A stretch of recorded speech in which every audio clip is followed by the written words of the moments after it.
Lots of craziness that continues in the middle of a pandemic as well. So I know people have had disrupted sleep, anxiety. I think everyone's feeling a bit discombobulated. So I'm glad that we can connect here virtually. And even though we're physically distant, it's exciting to connect and share this space with you and share some amazing speakers from around the world. So I'm excited to bring a colleague here today who joins us from, he's also at the VA and he's at the University of Iowa. He's a professor there. He runs the Movement Disorders Division at the University of Iowa and is just a really knowledgeable person who has so much of a wealth of knowledge around exercise and its effects on the body. But specifically, I think he's become kind of an expert in this hot topic of driving and Parkinson's. And I know this is something that comes up all the time. It stresses families out, it stresses loved ones and care partners out as well. And so we're excited to have this discussion today. Maybe before we go to that discussion, Ergun, could you tell us a little bit about your background, maybe why you became a neurologist, a little bit about how you went into Parkinson's and, this area of expertise of driving has become kind of a passion, I think, of yours. And so maybe you could teach us a little bit about that and some of the other exciting things that you're doing in Iowa. Thank you. So I'm originally from Turkey. So I came to the United States in 1990, very soon after finishing medical school. So I actually wanted to be a psychologist in the first place. But then I guess in Turkey back at the time when you were graduating from high school and you were a real good student, you either became an engineer or a doctor. So I actually spent 1 year in engineering. I didn't like it, so I went to medical school. And there I was more interested in internal medicine till the last year. And then I had my neurology rotation and I really enjoyed it. And one of my professors said, why don't you become a neurologist, Ergun? You are really having fun doing this and you seem to be good at it. I said, okay, fine, let me be a neurologist. So I started to think about it. And then I did some rotations. I went to London to National Hospital for Nervous Diseases, to some other hospitals within Turkey and also elsewhere. So I really found it interesting. And then eventually, lots of things kind of happened by happenstance. So I ended up coming to United States. So at the time, actually, I was planning to be a dementia neurologist. But then I had a rotation with Dr. Rodnitsky, who is my mentor at the University of Iowa. And we saw together a patient with corticobasal degeneration and some other Parkinson patients during my elective in movement disorders during residency. And I got so fascinated. So then I again switched direction and became a movement disorder neurologist. And then one of my mentors was Dr. Rizzo. Dr. Rizzo is so has led the visual neuroscience part of the behavioral grants at the University of Iowa under Dr. Damasio, who's in USC right now. So so he developed a program on driving, and I had very good rapport with him. And driving actually is a very interesting topic because it draws on motor, cognitive, visual, and many other aspects of function. And also, it's interesting, it's applicable to patients' lives, and it was also a very fundable topic at the time, by NIH and VA and so forth. So, and he was very generous. So we got, as a PI and him co-PI, we got a grant from NIH to study prediction of driver safety in Parkinson's disease. And later I got some other grants also from the VA. And this actually married my very first interest to my current interest because I wanted to be a psychologist. And in driving research, we did lots of neuropsychology. So I got to learn all different aspects of behavioral neuroscience. So in many ways, and also I wanted to become a dementia neurologist, and the more I went into movement disorders, I realized that Parkinson's is not just a motor disorder, it's actually more of a cognitive and multi-systemic disorder. So it kind of closed the loop. So I was able to combine all my different interests in driving research and later exercise research. So I'm actually a movement disorder neurologist who is involved at all aspects. So I do from diagnosis to deep brain stimulation, actually established the deep brain stimulation clinic at the University of Iowa in 2003. And so also still I'm active in that, but so being able to both involved with Parkinson patients at all aspects of their disease in all stages, and also doing clinical research, investigator-initiated, hypothesis-driven research is a great fun, because you can enroll your patients in your studies and then apply the information you gain from your own research and from others to your patients. So and in the meantime, you even establish a greater connection with your patients, because they see you both in the research arena, we communicate in the clinic, and so they are very excited to be part of all this endeavor. So I have been having great fun doing, and I'm very grateful to my patients and other patients who have been willing to participate in these research projects. That's amazing. That's really great. I mean, I think it's a very complex area, and it requires somebody as dedicated as you to, delve into it. And really sounds like it's literally from the research that you're learning and can apply things and give us all in the world some, knowledge that we can then share practically with our patients. So I applaud you for that. So Ergun, I know you put some slides together and you've lectured on this topic to all kinds of populations. So maybe without further ado, I'll let you cover your slides, and then we can do some question and answer after that. Would that be cool? Yes, certainly. So then I will share my screen now.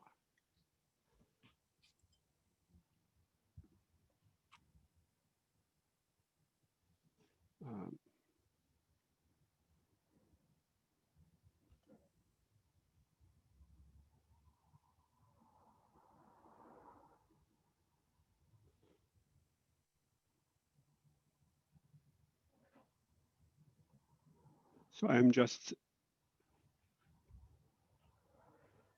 all right. So everybody hears me all right, Yep. I hope? Perfect, yep, perfect. Okay, all right. So I'm, as Dr. Subramanian said, at the University of Iowa, and I have also a joint appointment at the Iowa STVA. And a couple of years ago, we were designated as a Center of Excellence by the Parkinson's Foundation. I have received research support from various federal and private organizations. So I will start with a personal anecdote. So I got involved in driving research back in 2002 or so, and got our first grant in 2003, and published my first Parkinson paper in 2006. And right after, and it was published in Neurology, which is a well-read journal. So, and I was so happy, my first major paper on this research project in neurology. And then I got something in campus mail. It was a newspaper clip from The Guardian. And it was sent to me by one of the most famous professors at the University of Iowa. He was flying back from London to the United States, and he read this in The Guardian and sent it to me with a sticky note attached to it. And then I saw that this guy, John Henley, he's a satirist, and he's satirizing in this column, like our president at the time, George W. Bush, and so forth. And then I saw suddenly my name. So it says, sad but true.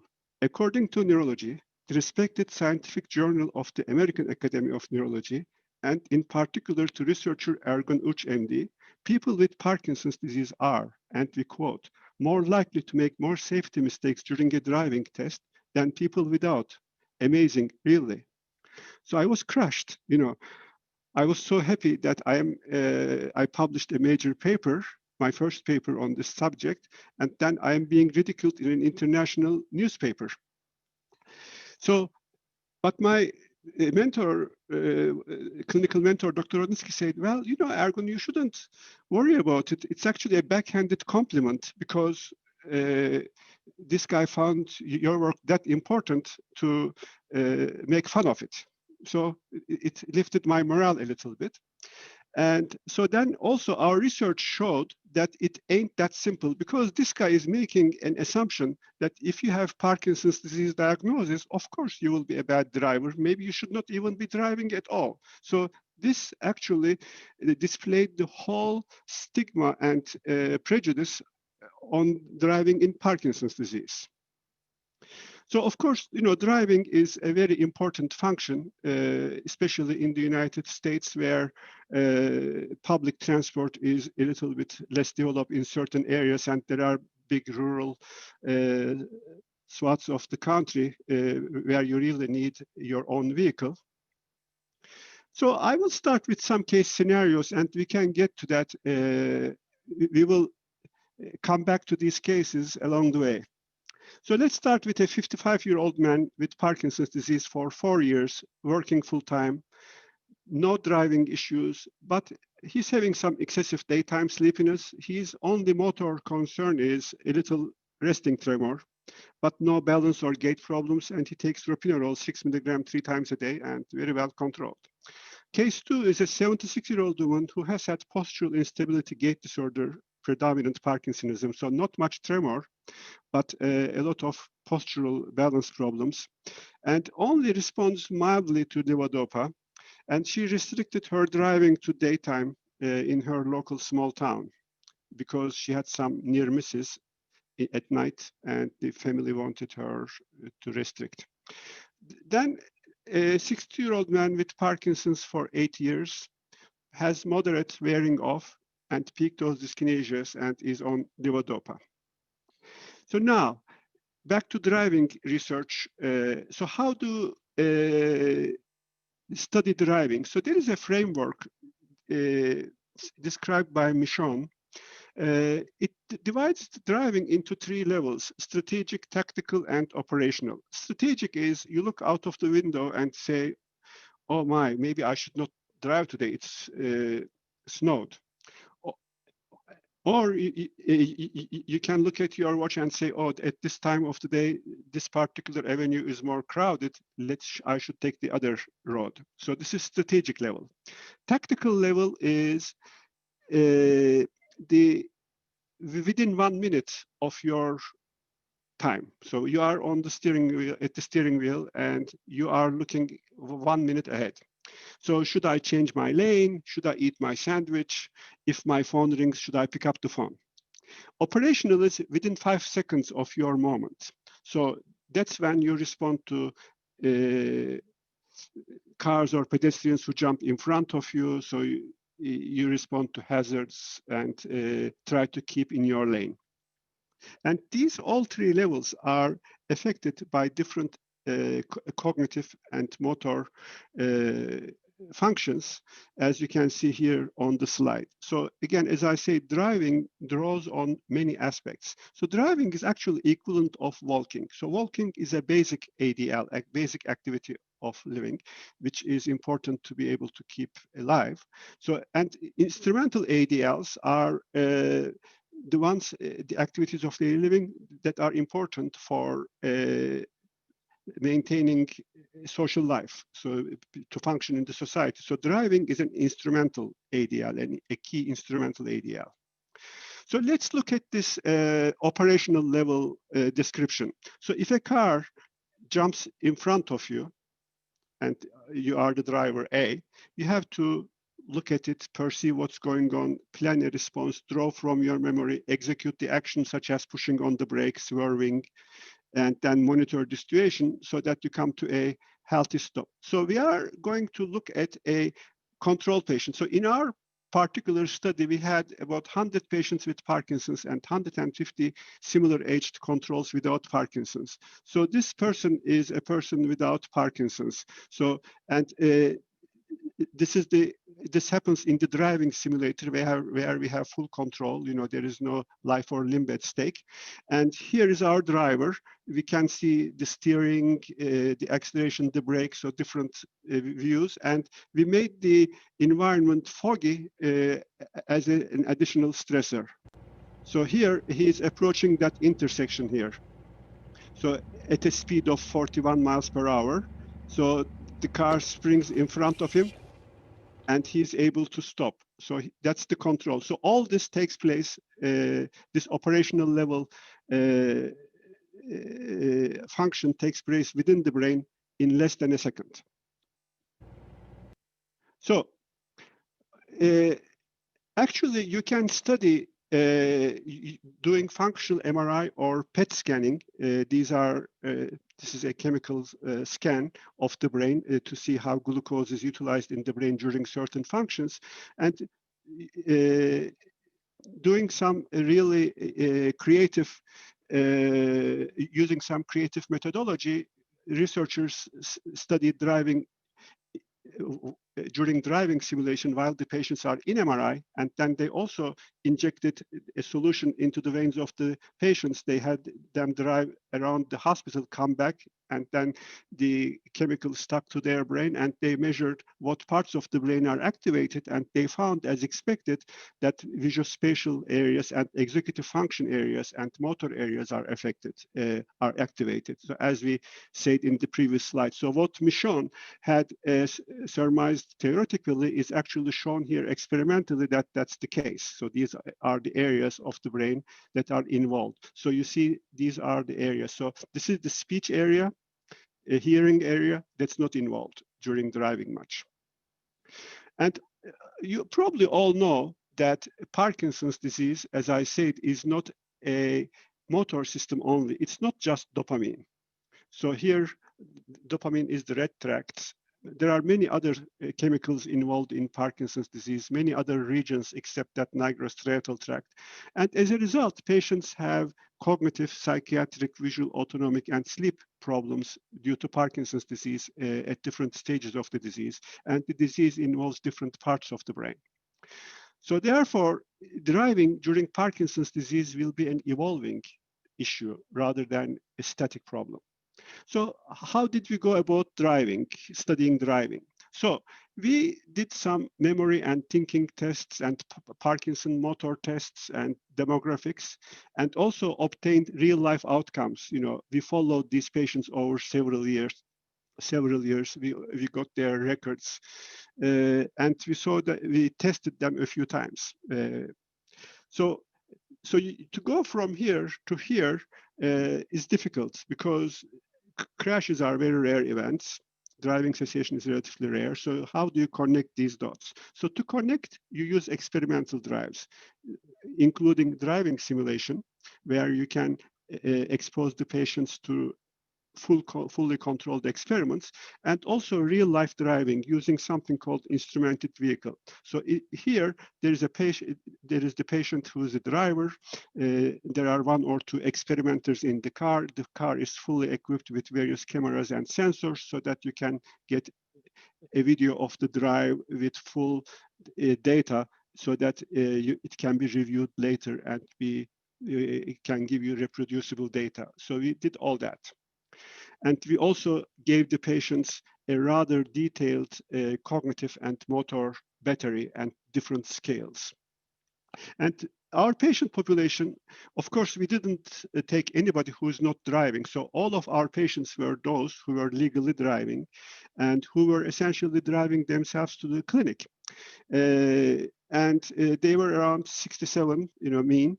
They were all ambulatory, none of them demented. We always tested them when their medications were working. So even though they came across as very normal during our small talk and so forth, when you did some detailed testing, we found that there were significant changes compared to controls. These were mild, but they were there. And also, our patients had already restricted their driving a little bit. So we gave them a standardized driving questionnaire, and we found that they were driving slower, avoiding rush hour, busy roads, avoided driving in bad weather at night, preferred some other driver if possible.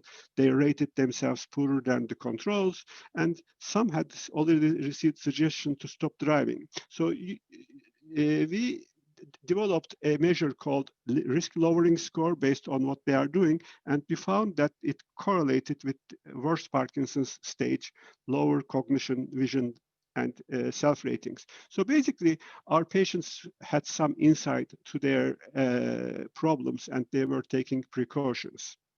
So now, as I said to you in a couple slides ago, that Parkinson does not only affect the motor function, it affects executive functions, visual functions, sleep, memory.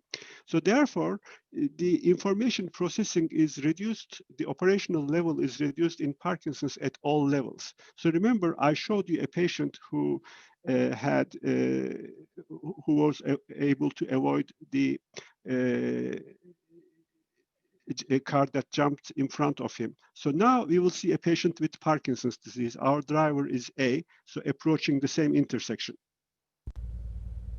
So he's driving at 53 miles per hour. He's weaving more than the other gentleman, and his reaction is too little, too late. He crashes into that other car at 33 miles per hour. So, as mentioned, we found increased reaction times compared to controls, and increased crash risk in Parkinson's disease, a lot more higher risk of crashes in the simulator. So this is the key statement, in the simulator. So also in the simulator, you can change the driving conditions very easily so that you can have a fully controlled experiment. So we had the patients drive during high visibility and low visibility in the same setting, using similar road segments. And we found that during high visibility, Parkinson patients were not as good in terms of car control. They had more lane violations and they weaved more. However, when we decreased the visibility to foggy, the Parkinson patients became much more abnormal. They became exponentially more abnormal.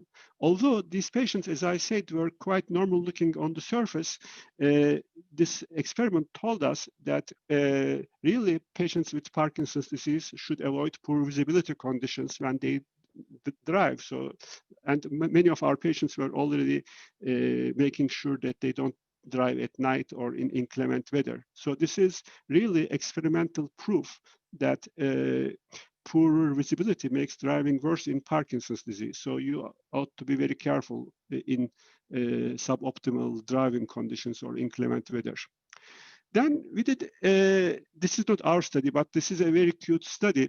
So what they did is, again, while the patients were in the functional, in the MRI scanner, getting their brain activation measured, they made them just listen to sentences, not listening to talk show, political talk show, radio or something else. So very emotionally neutral stuff. And even that resulted in activation of the speech areas, and that resulted decrease in visual spatial activation. So 37% less visual spatial activation, and that resulted in increased lane violations and weaving. So 37% decrease in important areas because brain energy is being used for the listening, and the listening is simple listening, not like complex argument. And I have one more news for you. This experiment was done in college students, 18 to 25-year-olds. So if 18 to 25-year-olds have that much decrease in their performance from just listening to simple sentences, imagine what an older person, especially an older person with a cognitive disorder such as Parkinson's disease, would do. So you should do all your best to avoid any distractions during driving. Just concentrate on driving when you drive. So very, very important. So no emotionally challenging conversations or so forth. So this is, again, very nice experimental proof. Now, this is one of, from our own research now. So this patient will be doing a mental arithmetic task. So we are giving him to some numbers, and he has to add the last two numbers and tell us. So, and initially he is not doing that, and within a few seconds he will start that, and watch how he is violating the lane. So this is his speed. His speed will also change wildly. He's driving on a 65 mph freeway, but this is really a straightforward and not very busy freeway. Here we go. 4, 8,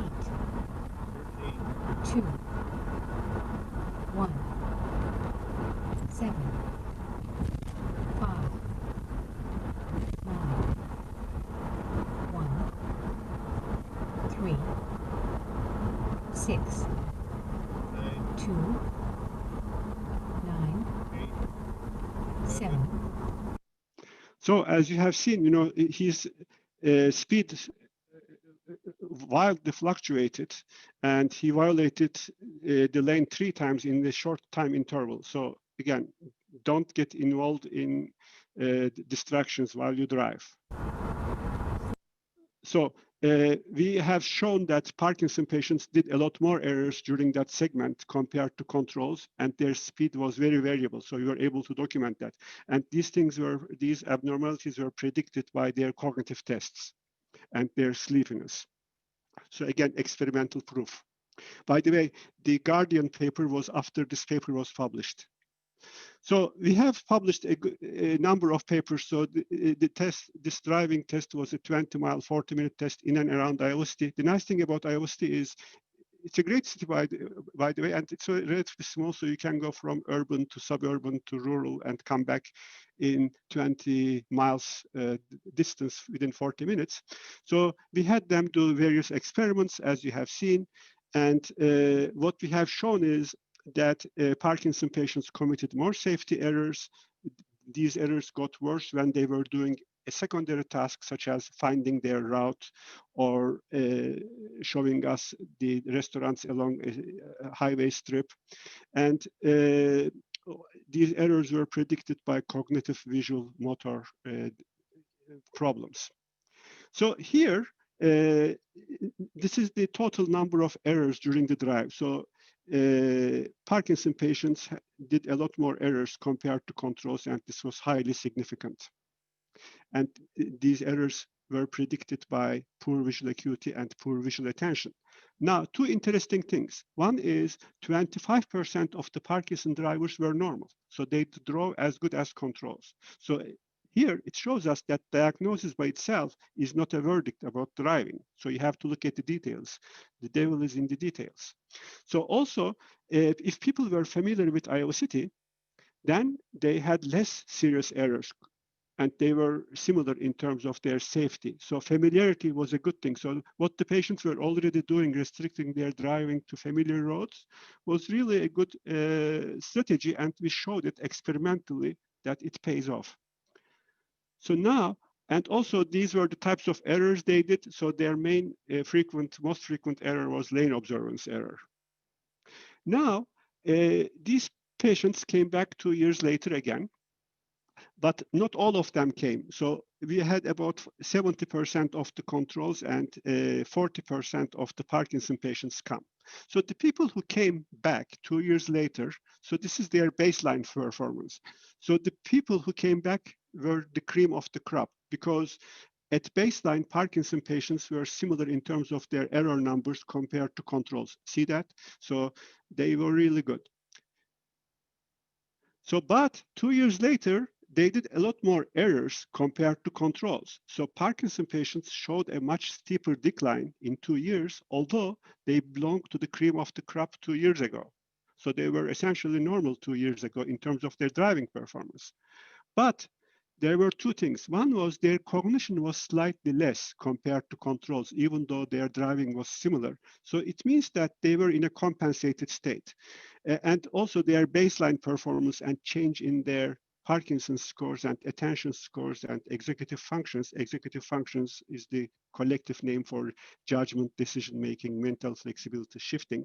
So change in these functions were predictive of these poor driving.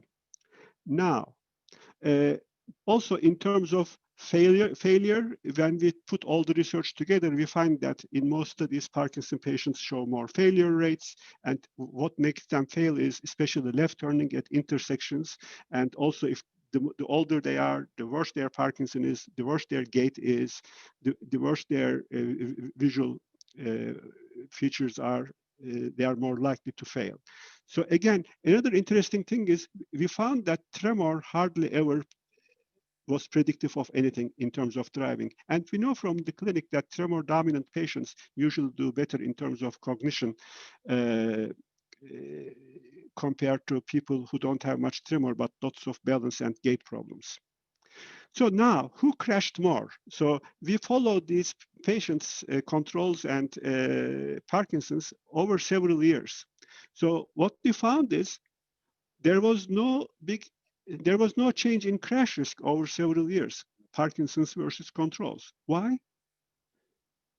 Because Parkinson patients who would have crashed quit.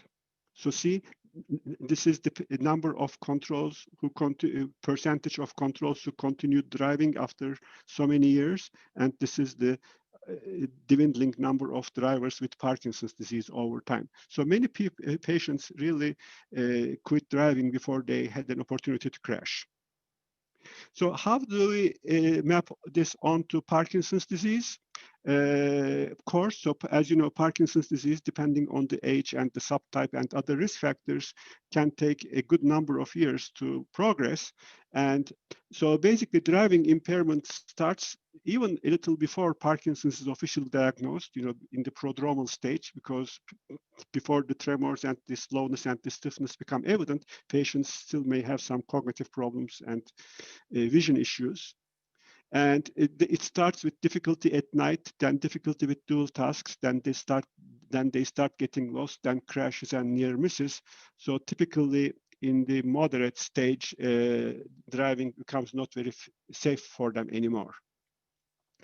So in terms of our patients, how did they do? The 55-year-old man who had some sleepiness, we did his cognitive testing and he showed mild executive dysfunction and a little decrease in visual contrast sensitivity, which is a common problem in PD.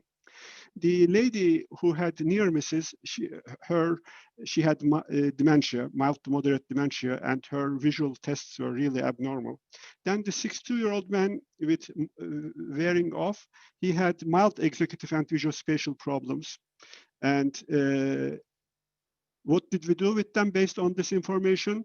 So first case, we decreased and eventually replaced dropinerol because, you know, agonists give more sleepiness problems. And he continued to drive without restrictions for a while.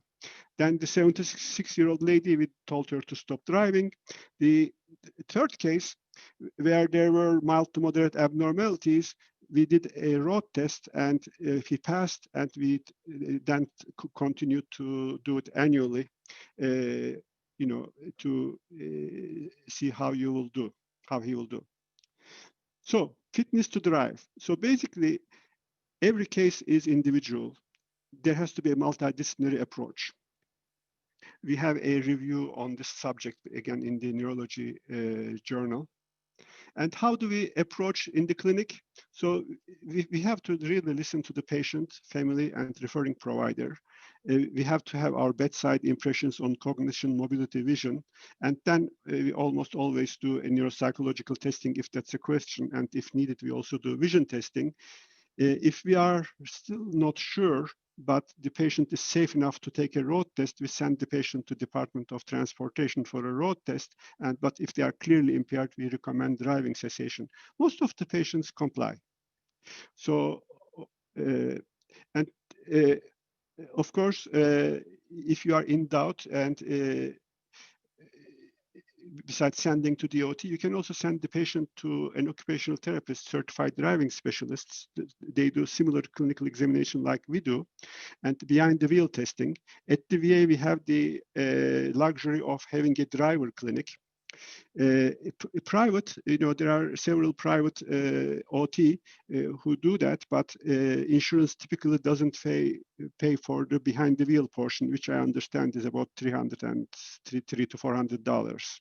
So the insurance pays for the clinical part, the memory and thinking and executive function tests, but not for the driving test itself.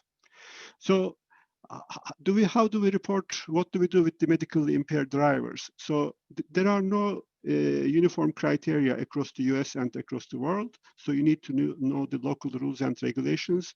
AAN, American Academy of Neurology, supports optional reporting. So we have to have the patients and the society's interest in our decisions, and also recommends immunity for physicians.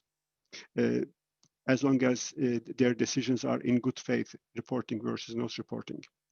And how you can improve driving? So because Parkinson's is a progressive disease, it's real difficult to do. There are different approaches you can have. You can try to train them in a driving simulator, or you can try to train underlying features like cognition, motor function, and so forth. But unfortunately, neither in Parkinson's, nor in dementia, nor in aging, there are no clear-cut evidence-based magic bullets to improve driving, but research is ongoing. Summary. So age or diagnosis is not enough to decide on fitness to drive. So multidisciplinary approach, including caregiver input, is needed. Experimentally, Parkinson patients did worse in the simulator and on the road, and they showed a steeper decline in a couple of years. So dual tasks, when you multitask while driving, that worsens driving performance, especially those with limited cognitive reserve, meaning the worse your cognition is, the more you will be affected by the multitasking you do. So in real life, what happens? There is no conclusive evidence that patients with Parkinson's disease crash more often, but that's probably because they quit driving before they have a chance. So what predicts driving? So it depends kind of on the task, but it's not just the motor function. You have to look at the vision, cognition, and also familiarity on the roads, and compensation strategies are important. So the more the patient has an insight to their problems, the safer they are. And the rehabilitation is still requires more research. Now, going back to the Guardian. So the guy, Henley, who had made fun of me, actually had only read the press release from American Academy of Neurology on my paper, and he only read, I believe, the title. Whereas if you read it fully, there's a lot more information. And to help with my ego, luckily, around the same time, the Washington Post also had an article on this paper. And there they said, the abilities of people with Parkinson's disease varied greatly, which in some ways is not surprising because this disease affects people very differently, Uc said. And at that point, I said, God bless America. It looks like that the American press understood the research better. So these are my co-investigators and graduate students, and the funding came from National Institutes of Health and Veterans Affairs. So so I'm done with the driving slides. I have a few slides on exercise, but I realized that time is also running fast. So I would do whatever you would like me to do. Okay, sorry. Yeah, those were great. Yeah, why don't you could give us a couple of minutes of the exercise slides, maybe like is it maybe two of them, or it's 12:41 now, so I definitely would love to. Or do you want to try to answer some questions and then we go back to the slides, or what do you think? Okay, actually, it's kind of linked to this. Let me quickly show the slides, and in 2 minutes, and we do discuss. All right. So So Parkinson patient is a progressive illness. So this shows one of my patients. He was doing very well at age 6, 7 after DBS and everything. So he was driving, playing golf, and 8 years later, even though the same doctor, the same medicines, the same DBS, he could hardly function. That's because the brain degeneration we see here. And unfortunately, the medications and the DBS don't help with stopping brain degeneration, and there is no proven way to prevent it. But physical exercise may perhaps have some effect, especially aerobic. And there is some clinical evidence, but it's not high level evidence. And it's more animal studies showing brain changes after exercise. And so based on these, we had done a study on exercise about 10 years ago, a VA-funded study, and that even made it to world press, including LA Times, in your neck of woods. So it says aerobic walking improves mood, eases fatigue in those patients with Parkinson's disease. So, it was again published in Neurology, but it was a preliminary study. There was no controls, but it's improved executive functions, things that go wrong with driving, that predict poor driving. So after some effort, I got a new grant, which I'm doing now, a study I'm doing now. So we are doing this time a controlled study of aerobic exercise versus health education. And here we are giving them 1 year of aerobic exercise in a randomized manner. And at the beginning and at the end of the study, we are measuring their aerobic fitness, their motor and cognitive tests, their brain imaging to see how the brain health has changed. And we are doing the same driving test, which I showed you in the previous studies to see if exercise improves cognition motor function and if it has an impact on a real life measure, which is driving. So kind of closing the loop between my different interests. That's Thank really you very cool. much. Yeah. Go ahead and unshare your slides there, Ergun. That was great. Okay, so I stopped sharing. Perfect. Yeah, I see you now.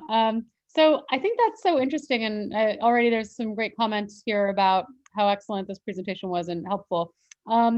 Couple of questions already in the chat. One is about listening to music and its effects on attention, I guess, and being able to drive. Some people were under the impression that it might actually help with keeping people awake and attention and stuff. Was there any data on music, or do you have any input on that? Well, so I'm not aware of any data, but so let's say from my personal experience, so if I'm on a long, boring drive, interstate driving, and I feel like my eyelids are drooping, so having like the Queen on, like a hard rock music and with the windows open, so it certainly wakes me up and increases my attention. On the other hand, if that's a music that gets you back in memories and makes you daydream, it could be detrimental. That's so funny. Like we had Matt Brodsky on last weekend, so we're working on a playlist. So people, keep thinking about those songs. It sounds like Ergun would vote for some Queen music or something like that. It's Yes. Will Rock You or something. Yes, exactly. Bohemian Rhapsody. Yeah, Bohemian Rhapsody or We Will Rock You is my most favorite to wake up. Yeah, my kids like it too. So, so a few other things. So it sounds like some music might be okay, but if it's something like stressful on the radio, including the election results, or you're fighting with a family member, or even listening to your kids fighting in the back, and trying to regulate that, it would be probably not a good thing. Or if you're trying to, play some guessing game on the radio where they're, a quiz show or something, probably too distracting. But that's pretty powerful evidence, even in students, it sounds like, or healthy 20-year-olds. So that's pretty amazing. And a few other questions, Ergun. So I think that exercise piece is really interesting to me, and I think Giselle came on this show, and I really am a big believer that exercise is medicine, and I think that that's going to be really valuable to see sort of where that sort of affects in terms of cognition. I think the driving piece is really, really interesting. Somebody writes yes to Queen and then AC/DC. So Kelly writes a common question here. So how does she deal with the you know, when sort of the husband is not aware, it's his off time, it's dark out, he thinks he is fine, Victoria writes, and then people are sort of trying to get a sense of how to handle it on the spot with the patient. Maybe they should watch this video together, kind of go, maybe pause where, you know, you're giving the input. So the sort of things that get detrimental with and distracting. So with the, you know, conversations and stressful events, emotional things that are happening, if the sun is gone or if it's setting, if it's dark out, if it's foggy out, inclement weather, sounds like it would be, but sort of on the spot, how would you advise people, you know, sort of So, go with so, that? so well, I think you have given some very important clues. So here, the husband refuses to listen. That actually indicates a lack of insight, because you know the patients in our study had insight into their problems. And of course, I should tell you one thing, and you know, of course, the participants in clinical studies are different from non-participants, from eligible non-participants in clinical studies. You know, they tend to be more cognitively intact and so forth. So perhaps our patients were more, because they were motivated enough to participate in the study, they were perhaps more cognitively intact and insightful. But so here, the lack of insight, I think, indicates a potential cognitive dysfunction or other psychological effects of Parkinson's disease. So right at that spot, I would not argue too much, you know, right on that spot, especially if they are in the car driving, but come to a safe area, if possible, change driver. And if that's not possible, so once you go home, work on the idea of going back to the neurologist, getting a referral to neuropsychology, and further driving evaluation. So this is basically a red flag, the lack of insight, and also this indicates poor executive functions, and it really requires further evaluation. Yeah. I mean, I think it is very stressful for our caregivers though, and loved ones, because they feel like they're kind of the you know, ratting the family member out, and then it's going to lead to some distress and you know, disruption at home. But ultimately, I think the downside is that if somebody gets hurt as a consequence, we had an incident here in Los Angeles where an elderly gentleman who didn't have Parkinson's just happened to be, you know, near a farmer's market, which is a very, you know, busy, crowded place. And instead of pressing on the brake, he pressed on, I think, the accelerator and drove through the farmer's market. And, you know, he was like in his 80s or something and killed, you know, a number of people. And I, you know, always bring back that sort of event because it stuck in many of our minds, and say, you know, this man lived his entire life, but then is defined by that one moment, you know, that was a bad decision, probably, and a mistake really, but, you know, he has to live the rest of his life, you know, knowing that that sort of was the defining thing that happened to him. So I think we all don't want to have, you know, as stressful as it is, and to have these conversations, I think, you know, many people, you know, feel that their driving ability is a right, and it's really a privilege, you know, and that has to be kind of kept and earned, just like, you know, we have to pass tests at the beginning of life, and to maintain that, you know, later is really something that as a society we need to, you know, be able to police, because, you know, it does have consequences for the safety of not just the patient, but their loved ones, you know, and even other people in the society. And I've had, you know, patients who told me that something happened where they were, the patient was backing up and actually ran into a relative or a child that was playing. So there's just so many, you know, huge consequences that can happen. So I think we want to urge people to watch this video. It sounds like neuropsych testing is absolutely important. And then I think the occupational therapists, if you can get to them, not everywhere has that sort of setup, but I think if we can get to them, that would be amazing, you know. And it is sad that people have to pay out of pocket just to get this knowledge. You know, this should be something that should be covered, because it is something that affects basic safety of all of us. Anissa had asked about Drive Able, computerized driving test offered by Drive Able. It's in the chat here, Ergun, that does a variety of tests that evaluates visual-spatial reaction speed and executive function through a program called DCAT, D-C-A-T. Supposedly it's quite accurate. Do you know about that? I actually don't know about that. So no, I haven't. So I heard of Drive Able. I haven't in particular studied the DCAT, but so as long as a method that is advertised, as long as they have some scientific research behind them, then you can give credibility. And all these types of programs, they measure similar things, just the name of the tests could be different. So therefore, so I would look how credible it is, and if they have scientific papers published and supported by authorities, then I would put my trust in them. So another thing is, so even with our very detailed testing, its prediction is not always 100%, but so it's hard to have like clear cutoff. So meaning if you perform this way in that test, then you will crash. So you cannot be 100% sure, but you have to look at the issue as a in a more holistic manner. So here we are talking about the holistic approach to Parkinson's disease. So it's not just one test, it's the full evidence, the full body of evidence. So what does the family say? What's their comfort level? What's the patient's driving history? So the past is a predictor of the future. If they are already having near misses, and there is a certain, and you observe them weaving more during driving and driving slower inappropriately.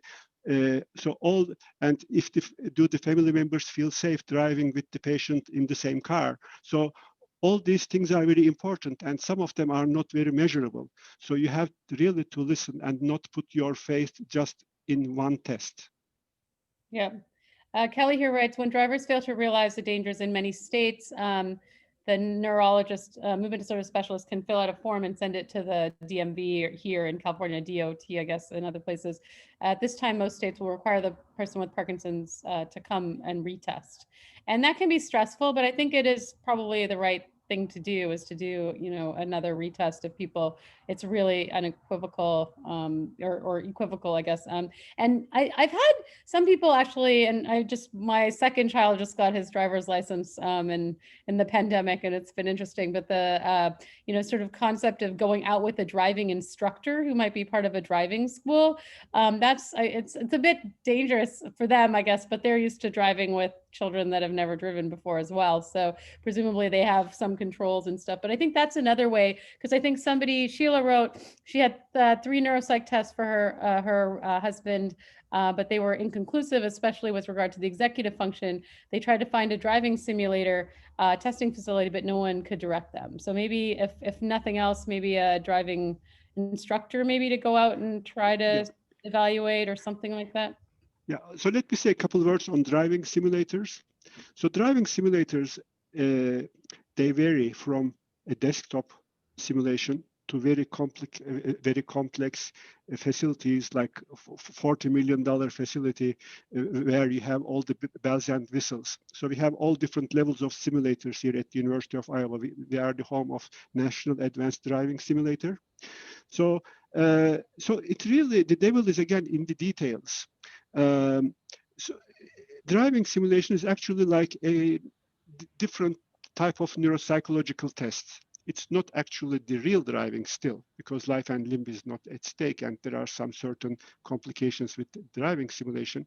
But so the driving scenarios have to be well validated for them to be able to be useful for this. So, and in terms of the state DOT tests, we use that. State DOT tests are again not 100% for safety, but we are using them for the lack of anything better, because state DOT tests, state driving tests are typically for novice drivers to see if they know the rules of the road and if they can get driver's license. They don't necessarily measure reactions like we did in the simulator and so forth. So therefore, all these measures, they have their advantages and disadvantages. So we should not look at them as like fully predictive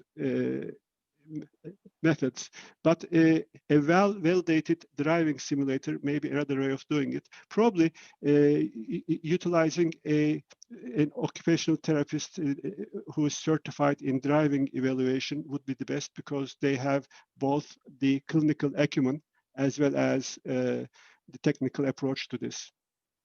Yeah, it's a very complex area for sure. Somebody asked here, is freezing an issue when driving?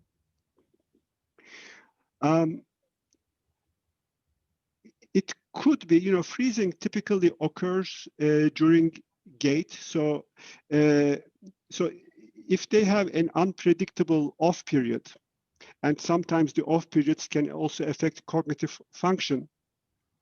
So only if that unpredictable period occurs, then it could be a problem.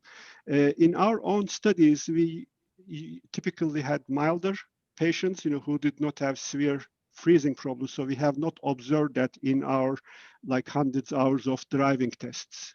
Yeah, I think it's complicated. Yeah, but so somebody who would freeze, in upper extremities even, would be a rather advanced Parkinson's disease patient, and probably they would. So freezing and gait problems, as you know, go hand in hand with cognitive issues, visual issues. So, and we have found that postural and gait issues they correlate significantly with failure in the road tests. So if somebody has freezing, that could be a small red flag that driving could also be impaired in that person in general. Yeah. Yeah, such an interesting area. Well, there's a lot of things in the chat. I think people are, sharing some thoughts here. One is a question, would you allow your grandchild to ride with them? And I do sometimes ask, that, or how, if you were in an incident like, what happened at the farmer's market, which was just an accident, but when you then also add on the diagnosis of Parkinson's, let's say somebody says, if you're in an accident, that is not your fault, you could get fined, etc., because of a better lawyer by the other party, and that parkies are perceived to be more at fault because of their PD, even if they were not really at fault or cited. And I think that adds another whole layer of complexity. Yeah. If I could say something, so Parkinson's disease is a long illness, 15, 20 years or longer, and as I said, we found that 25% were perfectly normal initially. So the patient, a good proportion of the patients could be real good and safe drivers. So for example, I wouldn't have a problem sending, I don't have a grandchild, but if I had a grandchild, I wouldn't have a problem sending that grandchild with the first driver in my case scenario, but I would definitely have a problem with the second patient, and I would have really think hard with the third patient unless there was an emergency. I probably wouldn't send them. So it's all context dependent. The devil is in the details. It's a long illness, and the first several years, patients are very functional, and also age makes a difference. The clinical subtypes makes a difference. So we should always look for the details, and that's why the guy from Guardian made the error of putting all Parkinson patients in one basket and completely negating Parkinson research into driving in Parkinson's disease. So regarding the case in California, a good number of years ago, of course, we are not very privy to the clinical details, but this gentleman was quite old and very well might have had some cognitive impairment, which might have affected the way he reacted. Yeah, he wasn't known to have anything, but yeah, who knows? Yeah. So I think just in the last minute or two, Ergun, you could just give us some hope. It's a bit of a stressful week for people throughout, and I think a stressful time. So maybe just tell us, you're doing this beautiful research on the exercise. If you, had a patient before you and were asked, what's the secret to success, what would be your prescription, especially, around the exercise and any other sort of wellness tips that you can give us in a couple of minutes? Yeah. So first, there are different modalities of exercise. There's aerobic exercise, resistance exercise, weightlifting. There are balance and flexibility exercises, Tai Chi and so forth. So all of them have some mild to moderate evidence behind them. So I would probably, so aerobic has the most evidence, resistance has the second evidence. So probably it's best to do different modalities of exercise, and also your ability, you have to customize it to your ability. You shouldn't do something that's unsafe for you. So I think if possible, the best is to consult with a personal trainer or a physical therapist who is experienced in Parkinson's disease and get some hints, rather than doing what a study has said that was helpful in that study, because you may not fit the criteria, the entry criteria to that study. So I think, so I would recommend having a mixture of different modalities and tailoring it to your own ability and safety. And even if you are not able to walk, even there are exercises that you can do seated. So I think it's really important to talk to your healthcare provider. Sometimes, I must admit, healthcare providers may not be that much knowledgeable about exercise options or not interested, but then at least you can ask for a referral to a trainer or a physical therapist to give you more advice. That's great. And I think, so to have a doctor like Indu is a great, she does yoga and other many wellness activities. I think she gives you the holistic experience. Well, thank you so much, Ergun, for this great, education and resource, and you're just, continue to push that envelope. So not only, I love it when people find a problem, right, and try to tackle it, but then also have a solution at the end. So I think this idea of, linking all of your passions, but also linking sort of a storyline where we find, like I had presented on, we had one of these on Monday, we presented the issues with social isolation in the pandemic, and then trying to find ways like this through the virtual support group, or phoning friends. And for those of you out there who are getting stressed, I think that getting outside a little bit and walking if you can, or at least getting some movement in, is just really the key. So and I would hope that we could sort of continue to sort of have these dialogues. I really appreciate it, Ergun. Did you want to say something? Oh, well, my pleasure. I'm very happy that I was able to participate in this activity, and I really admire you guys have put together, the playlist of talks, very impressive topics by excellent speakers, and you do a great job as an interviewer. Thank you so much, Ergun. And you can, hopefully, I know that I saw the ones that you're using to educate as your control group.